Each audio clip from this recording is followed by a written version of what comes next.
네, 안녕하십니까. 김정민입니다. 지금 제 뒤쪽 배경 화면 보이시죠? 지금 여기 이 삼각형 모자 같은 거, 이런 거 쓰는 아주머니도 저희서 물건 팔고 하는데, 지금 저는 현재 베트남에 와 있습니다. 제가 베트남에 온 이유는 간단합니다.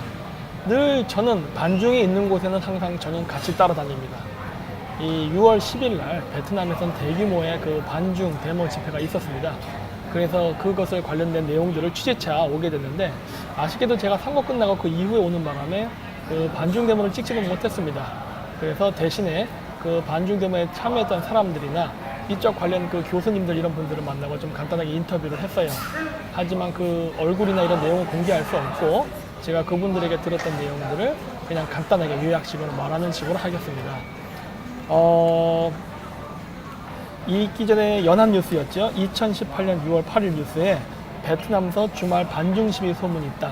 그래갖고 호치민 총영사관 주의당부라는 그러한 뉴스가 있었어요. 실질적으로 그때 당시에 공문이 나왔는데, 그 공문의 공지사항을 보면요, 주 호치민 대한민국 총영사관 공지사항 2018년 6월 8일 겁니다.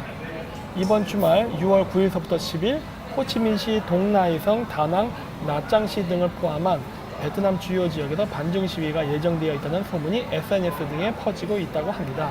뭐 이런 식으로 해서 가급적이면 이런 데 가지 말라 해가지고 그 도시별로 해서 구체적으로 그 위치도 그 안내를 했습니다.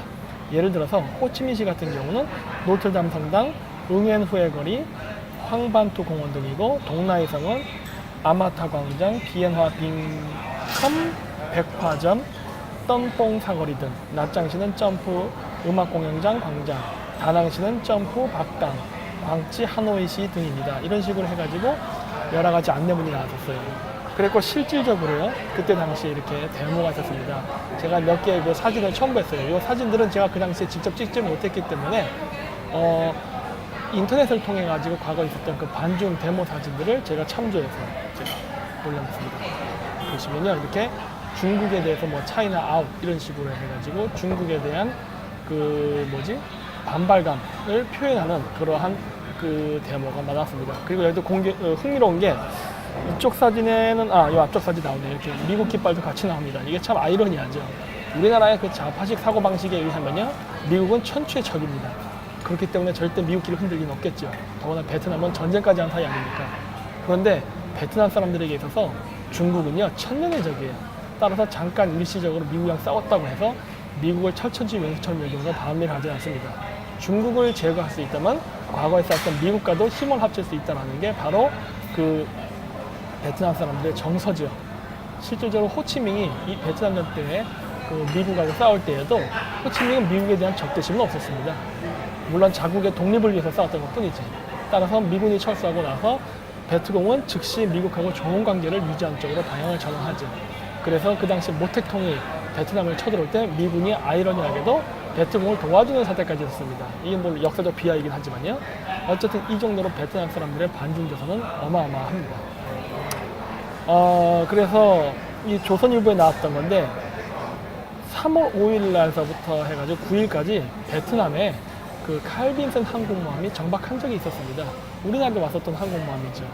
이런 항공모함이 베트남에 들어왔는데 이 중국 배들은 못 들어오게 해요. 그러니까 같은 공산권 국가이면서도 베트남 사람들은요, 그 민족관이 확실합니다. 중국하고는 절대 교류하지 않겠다. 따라서 같은 이념을 공유하고, 그리고 그 대중국 수출 순위가 여기도 마찬가지로 한국처럼 1등일 겁니다. 그러한 상황에도 불구하고요, 절대 허용하지 않아요. 하지만 과거에 싸웠던 자신들의 정적인 미국에 대해서만큼은 환영을 베풉니다. 왜? 중국은 천년의 적이기 때문에. 그래서 그 현재 중국에서는요, 베트남에서는요, 그 경제특구라고 해가지고 외국인 자본을 유입해가지고 경제 개발을 하는 그러한 프로젝트를 하고 있습니다. 그런데 이 프로젝트를 하는 과정 속에서 그 좀 문제가 생겼어요. 왜냐면 제일 투자를 많이 하는 나라가 지금 중국이에요. 물론 한국도 만만치 않게 합니다만 지금 중국이 급격히 증가하고 있어요. 그리고 부동산이나 기타 다른 분야에서도 중국이 가장 압도적으로 많이 지금 베트남에 투자를 하고 관광 뭐 이런 식으로 해서 많은 돈을 쓰고 가기 때문에 중국에 대한 비중이 높아요.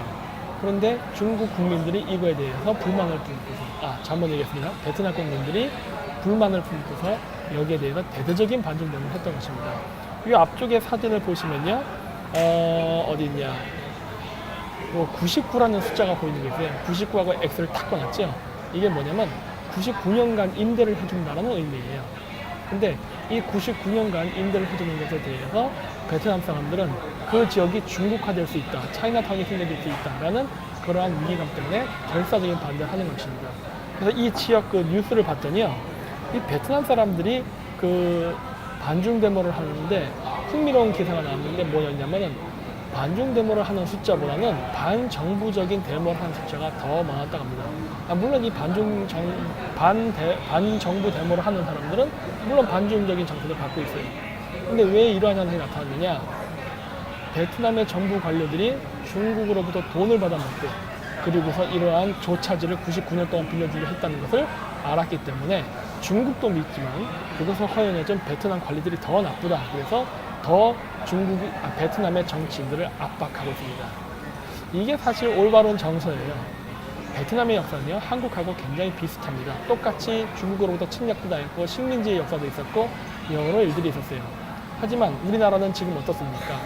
조금 잘 산다고 해가지고 또 베트남하고 중국하고 경제적으로 의존관계가 높다고 해가지고 중국이 어떠한 횡포를 부려도 우리는 입 다물고 그냥 따라가지죠. 하지만 베트남은 지금 아무리 헐벗고 굶주리고 가난한 상황이라 하더라도요, 자국의 자존심 그리고 민족의 정기를 흐트러뜨리려 하는 중국의 의도가 있으면요, 분명히 일어나는 거죠. 이것이 다면적이에요. 우리나라 좌파 사람들, 우파 사람들 친일파니 뭐니 비판하면서 그 사람들 믿다고 정권 교체한다고 하면서 중국 돈 받아먹고 있죠. 그 중국 돈 받아먹고 결국 외세를 끌어들여서 한국 사람들을 내쫓는 이러한 양아치 같은 짓을 하고 있지 않습니까? 그러나 자신들은 양심 세력이라고 거짓말을 하고 있는데 이런 놈들에 비해서 이 베트남 국민들이요, 정말 현명하고 현실주의 전파들을 할 줄 안다는 겁니다. 베트남 사람들은 2차 전쟁의 그 과정, 그 다음에 베트남 전쟁 때 프랑스라든가 미국하고 싸워보지 않았습니까? 그 제국주의자들에 맞서서 독립운동까지 했던 사람들이에요. 하지만 이러한 전쟁이 끝나고 나서 이들이 하는 행동을 보십시오. 오히려 더 서방 세계를 적극적으로 끌어안으면서 중국을 견제하려 한다는 거예요. 이게 정상적인 사고방식이에요. 어떻게 보면 우리나라 사람들의 이러한 사고방식이 오히려 사대주의적이고 친중적이고 그리고 그 민족으로서의 자존심이 하나도 없는 겁니다. 그래서 참 여기 와서 보니까 베트남 사람들이 부럽더라고요. 왜냐면은 베트남 사람들의 옷차림이라든가 이런 길거리에 있는 대다수의 사람들은 아직 좀 가난해요. 그래서 보면 굉장히 옷도 더럽고 헐벗고 굶주린 것처럼 보이지만은 하는 행동은요, 사람같이 행동합니다. 근데 지금 한국에 있는 사람들, 특히 이번에 민주당 뽑았던 강남 이쪽 사람들, 옷은 번지를 하고 외제차 타고 스타벅스 커피 마시면서 하는 짓은 개돼지죠. 이게 지금 한국과 베트남의 차이라고 봅니다. 이러한 정신과 민족성을 가진 우리나라는요, 앞으로 어떻게 그 OECD 안에 그 국가의 선진국으로서 있을 수 있으면 미래에 우리가 과연 이러한 부를 유지할 수 있을지 매우 우려가 됩니다. 하지만 베트남 같은 경우는요, 지금 당장은 못 살지만은 곧 가까운 미래에 한국을 능가하는 강대국이 될 거라고 저는 생각합니다. 왜?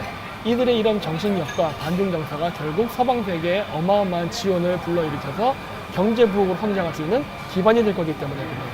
실질적으로 와보니까요, 사방에 투자가 어마어마합니다. 특히 일본 사람들이 어마어마하게 투자했더라고요. 역시 일본 사람들 백년지대에 볼 줄 압니다. 네. 그랬고 여기 보니까 그 북한하고 이번에 그 그러니까 미국 정상회담 이후에 많은 일들이 있었습니다. 우리나라 이제 또 좌파 언론들 이런 데서는 또 뭐라고 얘기했냐면은 트럼프가 졌다. 또 우파 사람들 마찬가지죠. 트럼프가 김정은에게 속았다. 어쩌고저쩌고 많은 이야기가 나오는데 여러분 착각하지 마십시오. 트럼프 대통령은요, 미국 대통령입니다. 한국을 위해서 일하지 않아요. 늘 제가 강조해서 이해하지 않습니까? 그리고 또 한 가지, 미국은요, 철저하게 자기 이익을 다 챙겼습니다. 그리고 북한의 비핵화는요, 중국 견제와 맞물려서 움직입니다. 따라서 중국을 견제해야 하는 목적으로서 북한과 친해지려 하는 것이기 때문에 우리가 중국 문제를 같이 연대해서 보지 않고 북한의 비핵화만을 바라본다면요, 그거는 큰 문제예요. 왜? 우린 전체 그림을 제대로 보지 못하는 것이 되기 때문이죠. 그래서 그 비핵화 회담이 끝난 이후에 어떤 일이 있었냐 보시면요, 중국이 여기 상하이 연합뉴스에 6월 15일자 기사입니다. 중지방정부서 첫 공무원 임금체불 채무 위기 신호탄인가 라고 해가지고 임금 위기가 왔답니다. 왜? 돈이 없으니까요. 그동안 미국이 중국의 수출을 계속 견제해 왔습니다. 그래서 지금 중국이 이러한 사태가 지금 발생하게 된 건데, 여기 또 보면 어떤 기사가 있느냐, 머니투데이, 이것도 6월 15일자예요. 중국 경제 이상 신호, 경기 냉각에 미 관세 폭탄까지 이중고 해가지고 지금 굉장히 중국이 상황이 안 좋습니다. 중국의 주요 경제 지표가요, 중국 통계에 의해도 나빠요. 중국 통계에 의해도 나쁜데, 여기 뭐라고 쓰냐, 1995년 관련 통계 집계 이후 가장 낮은 수준을 볼 때요. 모든 분야에서. 그만큼 지금 중국은 경제가 굉장히 안 좋습니다. 왜? 제가 얘기했잖습니다. 트럼프는 북한의 핵 문제를 시비를 삼아서 중국 경제를 고립시킬 것이다. 그리고 그것은 지금 착착 진행되고 있고, 이 효과가 지금 나타나서 지금 중국이 굉장히 위험한 상태에 빠져 있습니다. 따라서 김정은은요, 중국 견제를 하는 동안은 죽지 않아요. 물론 김정은이가 트럼프와 적극 협조를 한다면은 죽지 않을 뿐만 아니라 정말 부귀국까지 누리는 것도 가능할 것입니다. 문제는 대한민국이에요. 대한민국이 반중 친미를 하지 않고 친중 반미를 한 상황에 있기 때문에, 이렇게 되면 미국이 동북아시아의 패권 전략에 있어서 남한을 버리고 북한을 택하는 최악의 사태가 발생할 가능성이 지금 높기 때문이에요. 따라서 우리나라 국민들은요, 지금 우리가 누리고 있는 현재 수준의 부가 계속 유지되거나 아니면 그 이상으로 성장하는 것을 보장받기 위해서는요, 반중 친미를 반드시 해야 됩니다. 지금 베트남 보세요. 제가 여기 온 이유가 그것 때문입니다. 베트남은요, 지금 어마어마한 속도로 경제 발전을 하고 있어요. 그 이유는 무엇입니까? 이 지역 사람들이 근면에서 그런 부분도 없지 않아 있습니다. 하지만 근본적으로는요, 어떤 뭉칫돈의 투자가 들어오지 않으면 이런 것들은 불가능한 거예요. 우리나라가 어떻게 부자 나라가 됐습니까? 미국의 경제적 지원이 없었으면 불가능했었거든요. 지금 베트남이 그것을 하고 있잖아요. 우리가 사실 그것을 보여준 모범적인 사례의 국가였는데, 지금 과거에 우리 역사를 잊어버리고 지금 반미 친중을 하니 우리나라 경제가 잘 될 턱이 있습니까? 그러면서 청소년 실업 문제라든가 실업자 문제 해결하겠다고 하는데, 지금 모든 그래프가 최악으로 가고 있는 건 다 아시죠? 근데 왜 민주당 뽑아는지는 우리나라 국민의 정서를 이해할 수가 없습니다. 자, 그리고 또 6월 15일 날 뭐가 있었느냐, 이거는 CBS 뉴스인데, 트럼프 중국의 대규모 관세 폭탄 승인이라고 나왔어요. 이런 일이 벌어지고 있는 거예요. 그리고 베트남 지금 어떻게 하고 있느냐, 베트남은요, 관광 산업의 대중국 의존도가 높습니다. 이거를 대폭 낮춘 겁니다. 그 원인은 바로 이번에 있었던 반중 데모 때문이에요. 이 베트남 정부가 놀란 거예요. 반중 정서를 가진 베트남 시민들이 바로 이 문제를 걸면서 이러한 중국에게 퍼주기식 경제 정책을 했던 베트남 정부를 강력히 규탄하자, 베트남 정부가 언제 그랬는지 태도를 싹 바꿔서 중국 투자자를 내쫓아 버리는 거예요. 왜? 자기들도 살려고. 이 베트남도요, 공산주의 국가입니다. 중국하고 같은 나라예요. 북한이랑 같은 나라예요. 하지만 베트남 국민들이 일치단결해서 이렇게 반중 데모를 세게 해버리니까 어떻게 합니까? 이 공산주의 독재 국가인 베트남 정부조차도 물러선다는 거예요. 이게 베트남의 힘이에요. 여러분 잘 보십시오. 민주국가인 한국이라든가 아니면 공산주의 국가인 중국 같은 나라들, 정부가 뭐라 얘기하면 찍소리 안 하고 그냥 따라하죠. 응? 우리나라 지금 공무원들 정권 바뀌었다고 지금 언제 그랬냐는 듯이 죄다 지금 반미 친중하고 있죠. 그러면서 정권이 바뀌어지기를 속으로만 기대하고 본인은 행동을 안 하지 않습니까? 근데 이 베트남 시민들은 어떻습니까? 직접 한다는 거예요. 이게 베트남의 힘입니다. 그래서 제가 지금 베트남에 와 있는 동안 느끼는 거군요. 이 나라는 앞으로 잘 될 겁니다. 남중국해 문제에 있어서 앞으로 미국은 강력하게 중국을 견제할 것이고, 이 과정 속에서 베트남을 적극 지원할 것이 분명하기 때문입니다.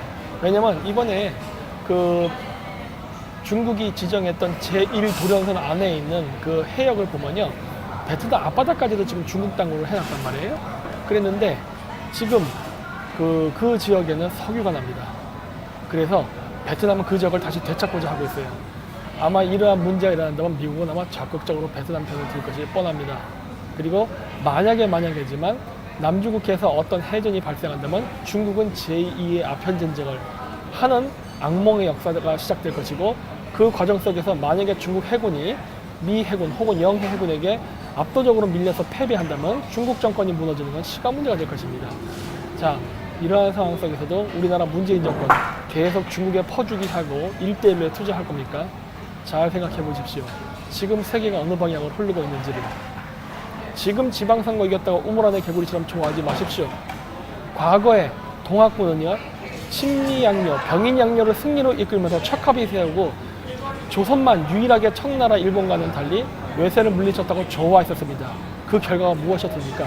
조선의 멸망과 식민지예요. 잘 생각해보라는 겁니다.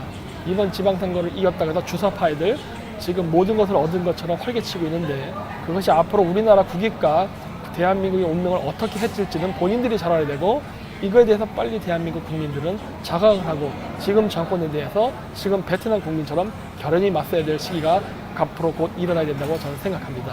네, 감사합니다.